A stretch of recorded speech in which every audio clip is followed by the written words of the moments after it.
Hi hello welcome to Palguna Santoshi logs. ఈరోజు remedy paneer ఎలా తయారు చేసుకోవాలో చూద్దాం రండి. ఎప్పటి నుంచి ట్రై చేస్తున్నాను, చేద్దామని చెప్పి ఈరోజు కుదిరింది. ఈరోజు ట్రై చేద్దాం రండి. ముందుగా పన్నీర్కి కావాల్సిన పదార్థాలు చూసేద్దాం రండి. పాలు, నిమ్మరసం అండి. ఇప్పుడు స్టవ్ మీద పెట్టుకుందాం రండి. స్టవ్ మీద పెట్టండి. నేను తీసుకున్నవి 1/2 లీటర్ పాలండి. మీరు కావాలనుకుంటే లీటర్ పాలు కూడా తీసుకోవచ్చండి. క్వాంటిటీకి తగ్గట్టు తీసుకోవాలి. ఇప్పుడు 10 మినిట్స్ మరగాలండి. ఇది చాలా సింపుల్ ప్రాసెస్ అండి. ఇంట్లో తయారు చేసుకోవచ్చు చక్కగా. నేను చాలాసార్లు ట్రై చేశాను అండి, చాలా బాగా వచ్చింది. మీరు కూడా ట్రై చేయండి. ఇదిగోండి 10 మినిట్స్ అయ్యాక పాలు మరిగిపోయి కదండి. ఇప్పుడు నిమ్మరసం వేసుకోవాలండి.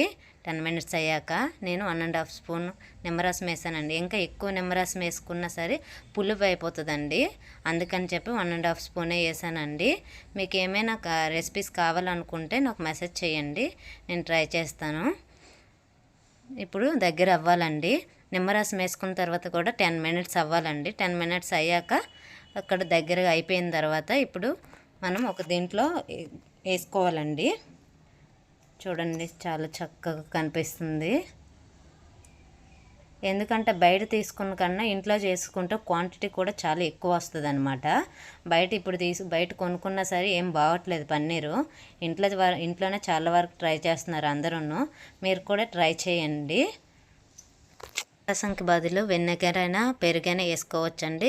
కానీ నేను ఎప్పుడు అడితో ట్రై చేయలేదు, ఎప్పుడు నిమ్మరసంతోనే ట్రై చేశాను. ఇప్పుడు దగ్గర అయిపోయి కదండి, వాటర్ వేసుకోవాలండి కొంచెం. ఎందుకంటే నిమ్మరసం వేసాం కదా, దానికి పులుపు తగలకుండా ఉండాలనుకుంటే వాటర్ వేయాలన్నమాట. వాటర్ వేసిన తర్వాత ఇదిగోండి ఇలాగ అనిపిస్తుంది కదా, దగ్గరికి అయిపోవాలి.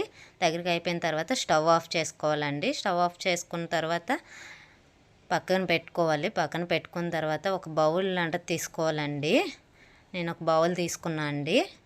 బౌల్ తర్వాత ఒక జల్లెడ తీసుకోవాలండి.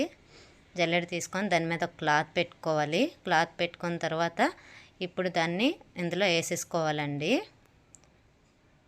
వేసేసుకున్న తర్వాత వేసుకుంటున్నాం కదండి, అది అయిపోయిన తర్వాత ఒక బౌల్లో వాటర్ తీసుకోవాలండి. బౌల్లో వాటర్ తీసుకొని పక్కన పెట్టుకున్న తర్వాత ఇది దగ్గరగా క్లాత్ని చుట్టేసేయాలండి. వాటర్ తీసుకున్నా కదండి, ఆ వాటర్లో ఈ క్లాత్ పెట్టేసి ఒక 3-4 టైమ్స్ అలా అందులో ముంచేసి తీసేయాలండి. అలా తీసేసాక, ఎందుకంటే నిమ్మరసం వేసాం కదండి, దాని పులుపు తగలకుండా ఉండడానికి అలా చేసామనుకో బాగుంటుందండి. ఇప్పుడు దాన్ని ఒక రేక్ మీద పెట్టేసుకొని దాని మీద ఇది పెట్టేసి దీని మీద బరువు పెట్టుకోవాలండి. ఎంత ఎక్కువ బరువు పెట్టుకుంటే అంత సాఫ్ట్గా వస్తుందండి. దీన్ని 2 అవర్స్ అలా వదిలేసేయాలండి. 2 అవర్స్ వదిలేసిన తర్వాత చూద్దాం రండి. 2 అవర్స్ తర్వాత ఎలా వచ్చిందో చూసేద్దాం రండి.